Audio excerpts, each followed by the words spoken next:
Whoa!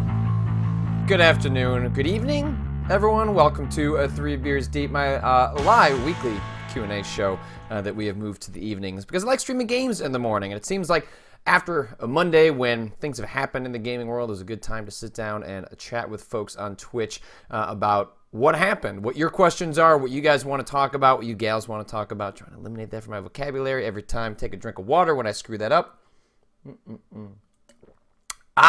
So thanks for joining me here on Twitch. You can submit questions to patrickklepek.tumblr.com in addition to asking things in the Twitch chat, which we've got up live now. People are hanging out there, so hello, Twitch chat. So let's start off. We got one in the chat already from W. Matthew. Life is Strange Episode 5 comes out October 20th. I know you're going to play it, but are you going to talk about it after that? The game has a lot of things worth talking about. What's actually been kind of interesting about Life is Strange is that, and I've been kind of thinking about if maybe this is worth sort of a story or sort of a broader analysis. But if you look at the traditional games media, the Kotakus, the Giant Bombs, the GameSpots of the world, and I think Kotaku tries to address this in some ways, but is still a little bit separated from what you see. If you look at the games at the top of like the YouTube charts, the games that are getting played and watched and discussed the most on YouTube, one of the most popular platforms on the internet, it is Life is Strange. And yet, if you were to compare that to the articles you see about that on sort of the traditional places, you see very little conversation about Life is Strange. It's happening on Tumblr, Twitter, YouTube, and I find that really interesting and a little disconcerting about the fact that there are vast audiences that are discussing these games, but if you were to look at video game websites, it would seem as though no one is talking about this game. Like, oh, Life is Strange must not be that interesting because there's not a whole lot of discussion happening about it, when that is completely not the case whatsoever. Life is Strange has so many fascinating things. Now, part of the sort of disconnect between what's happening in these traditional arenas versus what's happening on YouTube and other places is that the audiences are different, right? So that certainly is part of it, but I feel like that might also reflect the fact that people who are in positions like the one I'm in aren't reflecting what the audience is playing necessarily. And you can't be, you can't speak to what you don't know. You can't speak to what you don't find interesting. But I do find Life is Strange really fascinating, and it's probably been a failure on my part to not better articulate why Life is Strange is something that people are losing their minds about in order to get excited about the finale. So yes, to your point, W. Matthew, I am very excited to see what comes down the pike for the season finale. I have my theory about how the finale is going to play out. I have my theory about what exactly is going to occur. Please don't discuss what's happening in the Twitch chat, because a lot of folks, I think, are going to try and catch up with Life is Strange at the very last second, or they're going to apply the series as a whole. So please temper your spoilers there. But I have a theory about how it's going to play out, and I hope it's different. I hope it's not exactly what I think it is, because if they had telegraphed it that clearly in the second to last episode, or the penultimate episode, that would make me a little bit sad. So, in any case, I am very excited to see what happens with Life is Strange, to see exactly what is happening on the other side. Next question comes from Stuart. Hi, Patrick. What is your all-time favorite death in the Souls series or Bloodborne? Mine happened in Sen's Fortress in the original Dark Souls. I was working my way through Sen's Fortress with its treacherously narrow walkways, swinging pendulum blades, and massive rolling stones. Very high up in the fort, I missed a jump and fell off a walkway. I resigned myself to death as I plummeted downwards, but landing in the tar-like goo at the bottom of the fort, I was amazed to see I had a sliver of health left. Just as the light of hope rekindled in my heart and I dared to think, I survived! A massive stone trident slammed down off-screen and killed me instantly. Take care. I'm trying to think if there is an equivalent moment I had in Dark Souls or Bloodborne. I'm not sure. So when I think of my favorite moments that relate to exactly what you're talking about, it's not so much a death in Dark Souls, but there's a very specific moment, two moments that I had in playing the original Dark Souls. One was when I was going through Sen's Fortress, and I just managed to dodge out of the way out of some of the arrows that you encounter in Sen's Fortress, the sorts of things that for most people, that's what ended up killing them. That's what ended up forcing them to play Sen's Fortress again. I made it through Sen's Fortress, I think, in 2 attempts. It was remarkable how fast I was able to get through that. I'm just, amazing at video games. So, I know what's going on there. In fact, I was just remarkably lucky that I just happened to have these incredible moments that I just happened to dodge out of the way in a very specific instance that I should not have been able to pull off, and yet I was able to do so. And the other one was Bed of Chaos, which is one of the weirder bosses in Dark Souls. It's more of a puzzle boss. You're not actually fighting it in the same manner in which you're sort of like dodging and memorizing patterns that you are doing with the rest of Dark Souls. Instead, Bed of Chaos is more of a platform puzzle thing. And the way I managed to get through it, there's a GIF floating around somewhere from when I played that, a year and a half or 2 years ago, however long it was at this point. But there was nothing skillful about the way I made it through the Bed of Chaos. It was complete luck that I managed to get to the spot that I needed to in order to finish the enemy off. And those are the moments that I remember the most about Dark Souls, as opposed to the deaths, are these sort of like serendipitous, weird, chaotic moments in which the game is trying to dismantle you, and yet I found a way to not subvert it because there was no agency on my part. I may have been controlling the character, but I just got extremely lucky in being able to pull it off. But those are the moments that sort of stick out to me. As I'll try and think if I can get a death to come to mind, but nothing really is popping out at me. If someone in the Twitch chat has particular deaths in Dark Souls or Bloodborne they want to speak to, it'd be cool to see what other people have encountered while playing those games and what has stuck out to them as being particularly nasty. Obviously, one of the moments that comes to mind that is not my own death, but there is that clip of Vinny Caravella working his way through Dark Souls, and then the skeleton. I can't remember what areas, but it's the one with the giant skeletons. If you run forward, you're up against a ledge, and then the giant skeleton kicks you off, plummeting you to your death. And I did not fall for that, but only because I had seen that clip of Vinny falling for it, and so I was able to avoid it in a way that he was unable to, because the reason that trick works is because it's your first time encountering it.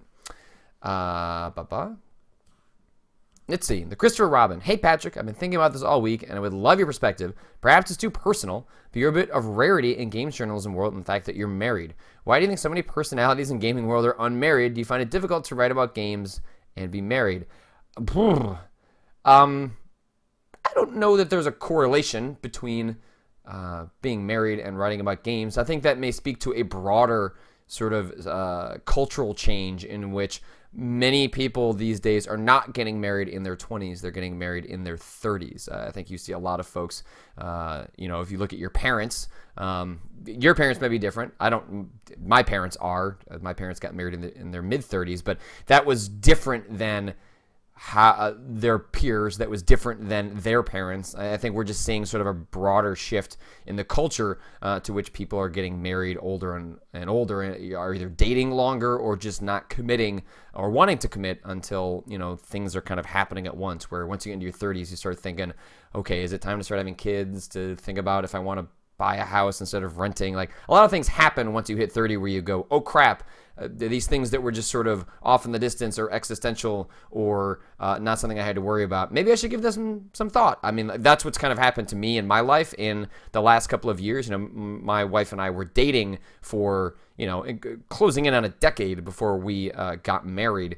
And in the last couple of years, as my friends and others have hit 30 years old or in their early 30s, there's a lot of people getting married, having kids. Because I think that stuff just kind of all happens roughly at the same time. I think there's less pressure into today's society for people to kind of rush into that. I think there are even friends of mine that are having kids that aren't married yet, where they're just, we're not religious, they're not in a rush, and so things are just a little bit different. So maybe that's not the answer you wanted. I guess nerds. I just don't think that's the case. I think it's actually just more that people are engaging in that sort of moment in their relationships much later in life, and I think that's happening well outside of the gaming world. I mean, yeah, as Sassoon points out, Jeff Gerstmann getting married. Certainly not a guy that got married in his 20s, so it runs the spectrum.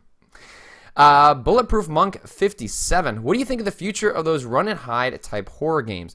I'm very excited for Soma, but they're starting to feel formulaic, and I think Alien Isolation adds some much needed dynamics to the core gameplay with the ability to be somewhat defend yourself. So there was a Reddit thread that I was kind of reading through earlier today that proposed they were getting tired of the idea that in horror games, or a lot of horror games these days, the central mechanic is this fact or this idea that you are disempowered. Now, when Amnesia: The Dark Descent came out about 5 years ago, I think a little over 5 years ago at this point, it was a revelation. It was new. It was refreshing for a game to say, we're not going to give you a gun. We're not going to give you any means of fighting back. You're just going to have to run from the enemies. And in fact, when you run from them, you're actually going to die while you're hiding from them, which propels you forward more and more. And that's sort of how the general conceit, the flow of Amnesia worked itself out. And that's kind of coming to the forefront again as we discuss Soma, the next game from Frictional Games,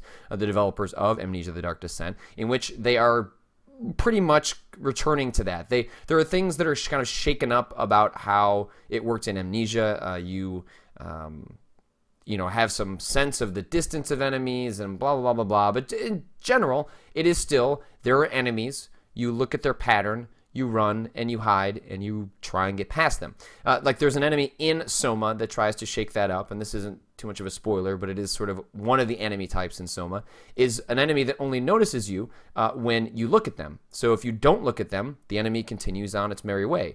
So that's a way of Soma saying, okay, if we're still using this sort of idea, how can we shift this up in a way that makes the game a little bit different? But it still is this idea that you can't fight back, you're running away, you're not going to fight these enemies, and I suspect that Frictional will continue down that path, but it wouldn't surprise me if, generally speaking, we start seeing more horror games move away from that, or at least a few start experimenting with, what if we do empower the player? What if we give them more options? And as pointed out by Bulletproof Monk,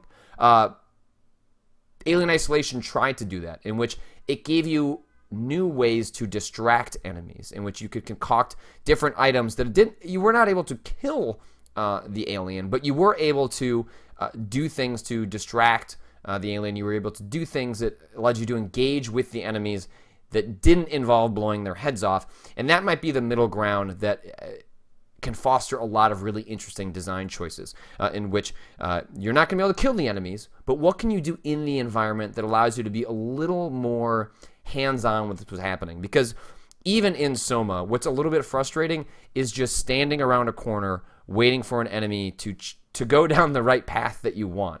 Often you'll find yourself sitting in one area just hoping they go right, but then they go left, and because they went left, you can't go down the path that you've set up for yourself to get to the next section, so you end up just waiting for another 2 or 3 minutes. And the tension of the game starts to be lost when you start gaming it, right? So part of what's a problem for horror games, especially ones where you can't fight back, is that when you start reducing it to its systems, and reducing it to its systems often means following the patterns, waiting for the pattern to arrive that is favorable to you so that you can move on to the next section. That's not how they want you to feel. That's not how they want you to play the game.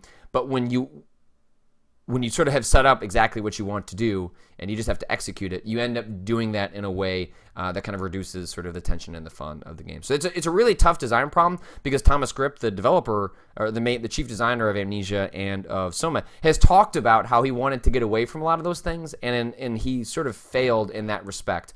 I think Soma is a terrific game. You absolutely should play it. You should watch my playthrough, which I think is going to start going live at midnight tonight because that's when Soma actually goes live on Steam. I was going to put it up tomorrow evening, but if Soma unlocks at midnight, then I think I will just put up my first video of my playthrough of Soma, and I think I'll be putting those up every 2 days in the weeks to come. So look forward to that. If you don't want to play Soma, but you want to watch me scare my way through it, that'll come together real soon.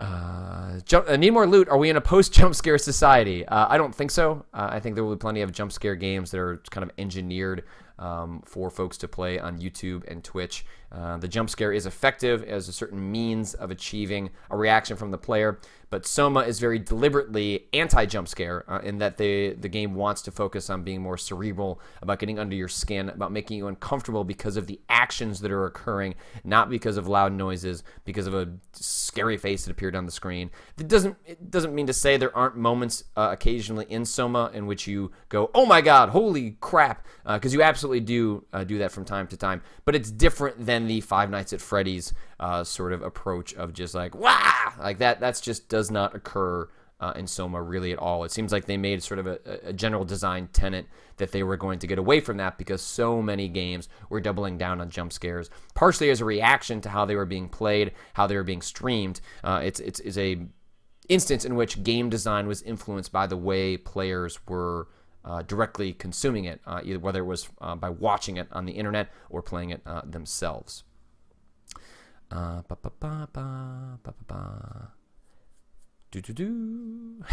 Gandorf. In 2019, VR games will be outlawed due to mass terror and mental damage they will cause. I think the potential for horror games in VR is limitless, terrifying, and I think will be too much for a lot of people. I've written about this before. There was an article I wrote at Giant Bomb that essentially argued that VR and horror is going to be too much for a lot of people, and that I think, that's essentially my argument, is that it's just going to be a little too much, because when you watch horror or you engage with horror in any other medium, whether it's games or film, you can constantly remind yourself of the space you are in. You can constantly, you can touch someone. You can look around your room. You can flip on a light. There are things that you can do to distract yourself from the environment that is on the screen, and that just doesn't happen in VR. Closing your eyes is not quite the same as turning to a friend or a loved one and being like, "Oh, I'm scared. Are you scared too? Yeah, let's laugh about it. Nervous laughter. Ha ha ha ha ha ha ha ha ha ha." So tiny bit different. To that point, Skiller O asks, Patrick, speaking of non-jump scare horror games, have you played Albino Lullaby? No, I have not, but I've heard good things about it because that game is very explicitly saying we are not going to do jump scare horror. So I do need to check that out, and I do expect that as the temperature is dropping here in the Midwest, it's still very pleasant, nice fall weather. But as we begin to head through the colder season, Spookin' with Scoops is going to make a serious return, given that I'll just be inside a lot more. Let's see what else we got here, what I've pulled up from Tumblr. FSL? Patrick, you should play Undertale. Everyone needs to understand how amazing this game is. I have not played Undertale yet, but I have had a series of people point out that it's a game that I should check out immediately. One of the things that I think is interesting about it, if I want to kind of sell you on it the way that people have sold me on it, is that it's an RPG in which you can talk your way out of every single battle. And doing so has apparently serious repercussions on the story in ways that are like really funny and really profound. And I don't know exactly what that means, but the idea that you can talk your way out of every single fight is really fascinating. And I want to see what exactly that means, because that alone has got me interested in wanting to check it out, even if I don't actually know the ramifications of it. Ba, ba, ba. Do, do, do, do.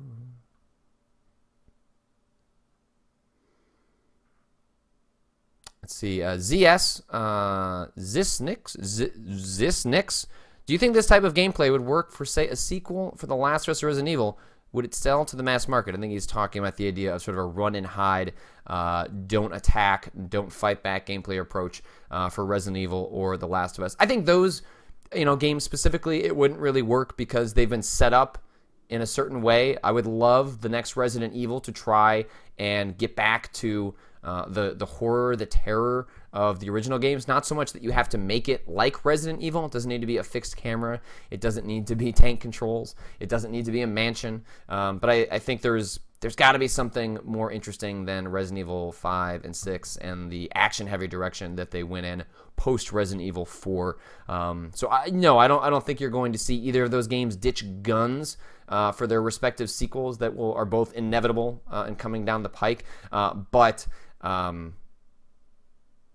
would love to see like big budget AAA games try something like this. Alien Isolation was an attempt at that, and I don't know how well it sold. I don't know if Creative Assembly is going to be able to get another shot at doing an Alien Isolation 2. I wasn't a huge fan of the setup they put together for Alien Isolation 2, or at least sort of like the teaser, the epilogue, the stinger that was attached to the original game. But one way or the other, I would love to see either Creative Assembly or another team kind of take a crack at that with the budget that you get with AAA games that you just do not see in the independent space nearly as much.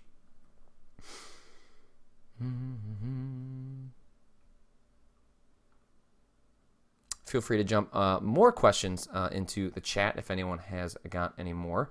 We got a lot of horror stuff as we, head towards October, which I'm very, very excited about. Solona83, hello Patrick, been a long time viewer of your stuff since you joined Giant Bomb, so I've played Until Dawn to completion 2 times, both with friends. The second time we managed to keep all the guys and gals alive. The game really surprised me on many levels, one of them being so well written and that the so-called butterfly effect worked really well as they told it to. I really cared for the people in the game in the end. Have you had time to play through the game? If so, thoughts? Thanks from Sweden. So Solona, I wrote a review for Kotaku if you want to kind of check out my general thoughts on Until Dawn, which was a big enthusiastic 2 thumbs up. One of my favorite games of the year. It shouldn't have worked. It was weird. It was subversive. It undercut and commented on a lot of the cliches in horror films in a way that I thought was really smart and interesting. I'm hopefully they're going to get a chance to do a sequel. I know they were doing kind of a retweet campaign a week or so back to try and generate interest. When we're doing retweet campaigns, that makes me think that makes me nervous about what a sequel would be, but maybe that is also coinciding with them going into Sony and pitching what the sequel would be, and so they want to show like, look at the fans, they're really excited. But I haven't had a chance to play it a second time. I'm trying to convince my wife that we should play through it a second time on a stream. The first time we did it, we were like, the nice guys and trying to help everyone and be really like coddling and just like, we're all going to get through this together. And I would love for a second time for us to flip the script on that and to play Until Dawn as complete and total assholes. Try and get everyone killed as much as possible.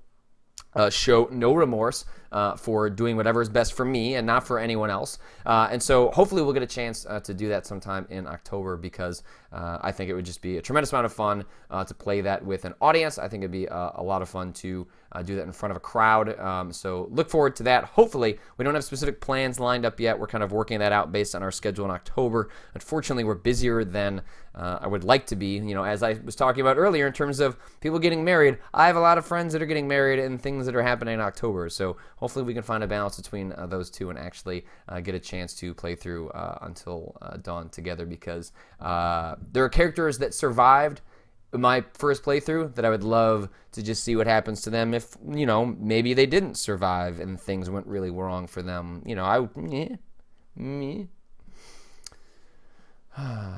Bulletproof Monk 57 asked if I've seen the new M. Night Shyamalan movie, The Visit.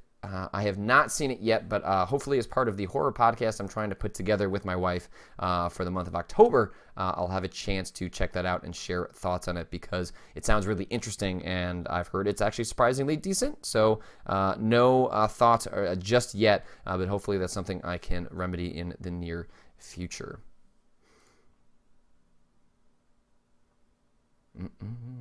Christopher Rodman, holy crap, Fallout 4 does come out in 6 weeks.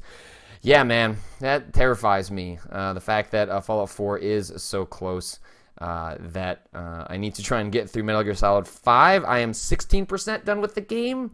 I just made it to Africa, and I'm starting to work through that. So, now that Soma is out the door and I have finished that game, I'm trying to return to Metal Gear so I can finish that hopefully in the next couple of weeks so I can be teed up for another crazy big game like Fallout 4. It seems like it never ends. I have no idea when I will finish Fallout 4. That seems like that'll happen never. I'm terrified for how many hours I might put into that.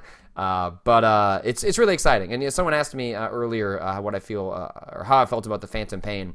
And it's interesting to play the Phantom Pain because I've never really liked the gameplay of a previous Metal Gear game. It's always just been a series that I find really interesting and fascinating, and the authoritarian voice that comes from Hideo Kojima is so unlike what you see in other video games that they're worth playing even for all the parts that are terrible about them. The fact that I don't care for the mythology makes them sometimes hard to sit through because there's a whole lot of, I love my story, I love my universe, which is fine and great, and I'm glad that other people dig it in a way that doesn't really connect with me. But what's amazing about the Phantom Pain is just, it's such a good goddamn video game. It is so much fun to play, and I love the fact that I'm constantly coming up with new strategies and having to do different things, and I love the way the game reacts to it. I was for a long time using a tranquilizer gun and just shooting people in the head, and now they're all wearing helmets, so I have to be much more careful about how I time up my shots and take care of those things. So just what a great playing game. It's maybe the best playing game this year. And that was not something I was expecting to say when the Phantom Pain came out. I thought it was going to be a game that, well, I better check this out because Kojima's relationship with Konami is really bad, and so this game might be a complete disaster. And instead, it's just like, wow, Kojima studied everything that open world games in the West were trying to do, and like just took it to a completely different level in a way that I did not expect from those games, given the mechanical deficiencies that were present in 1 through 4. So, just wow, fantastic.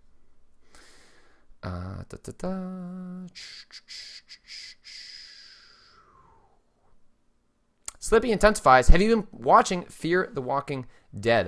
No, I have not. The Walking Dead as a television show burned me so bad so many times.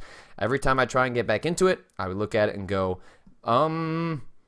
these characters are terrible, and I don't care what happens to them. Why am I watching this show?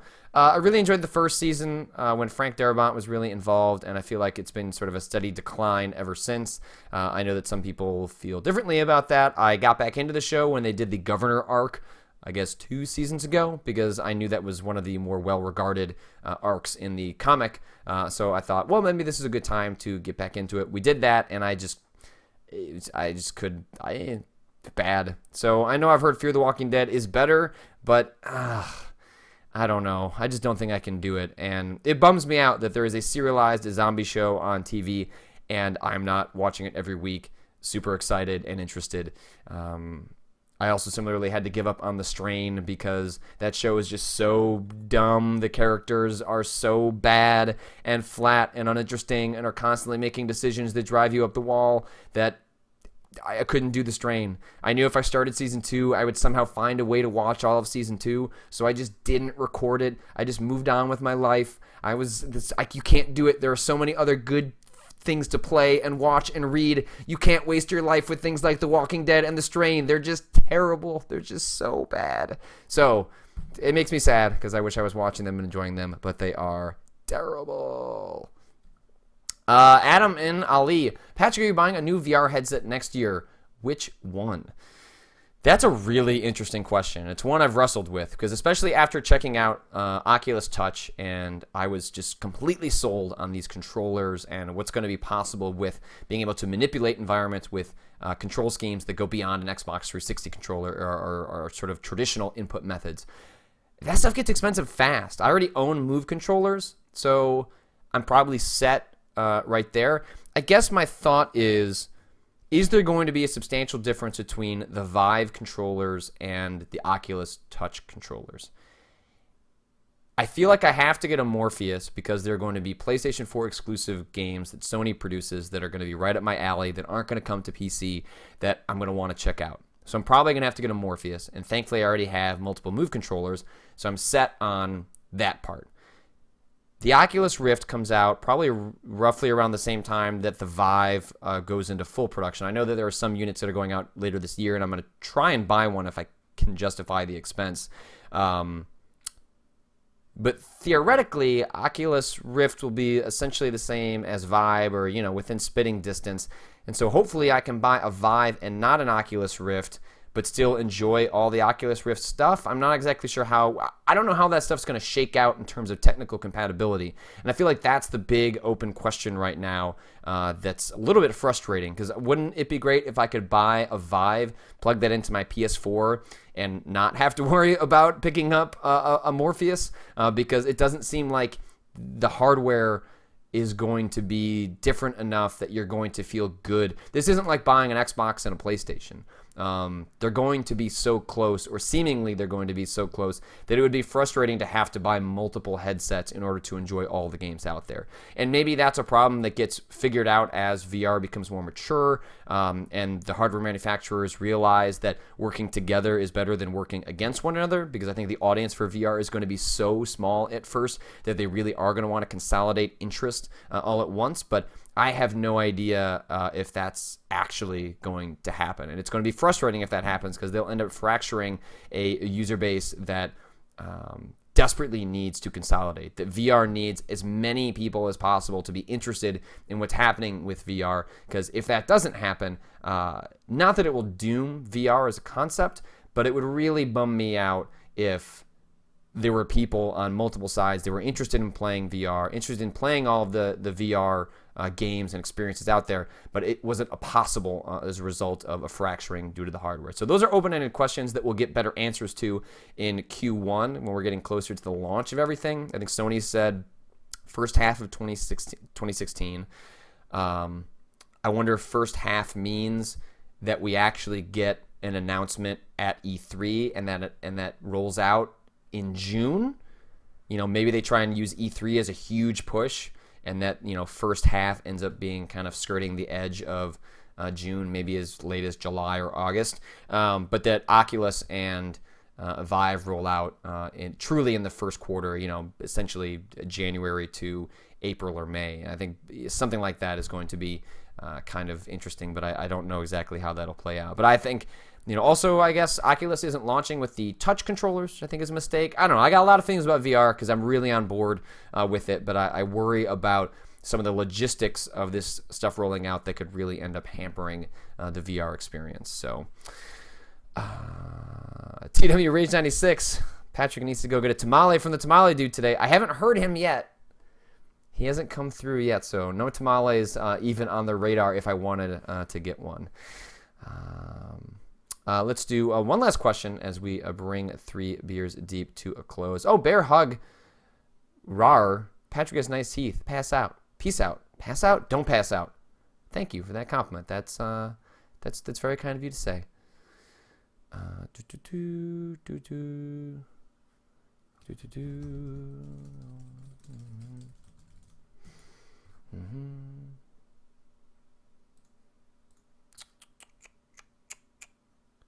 think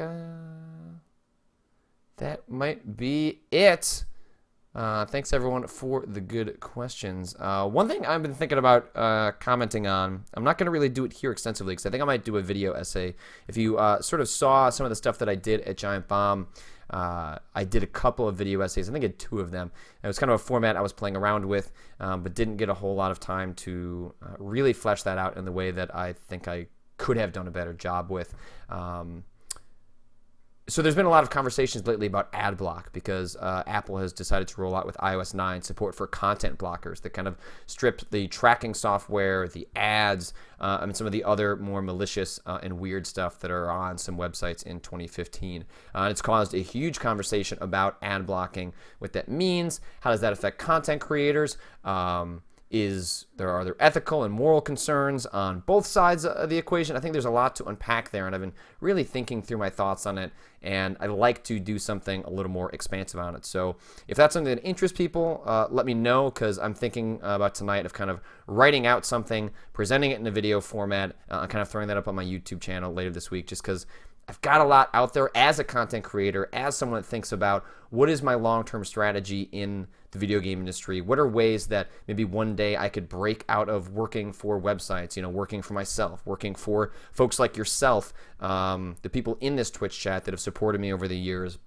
and I'm so thankful for. So if I want to do things like that, if I wanted to go, independent, in the future and do my own thing, what exactly does that mean in a world in which lots of people are using ad block or other content blockers? And it just, this idea that advertising is changing, the way we make money is changing. So I think there's a lot to unpack there that I think would be a lot of fun. So that's going to do it for 3 Beers Deep. You can check the archive out at youtube.com/Patrick Klepek. You can submit questions to me on a daily basis at patrickklepek.tumblr.com. You can listen to the audio version under inventory management on iTunes. And I know that I've not been putting up too many interviews there. We're going to change that, starting with a post-mortem interview I did with the writers on Until Dawn. I interviewed them late last week. I kind of got my transcript together earlier today for a feature I'm writing for Kotaku. So you'll be able to listen to my entire hour-long conversation with the two co-writers on Until Dawn. It was a lot of fun. We discussed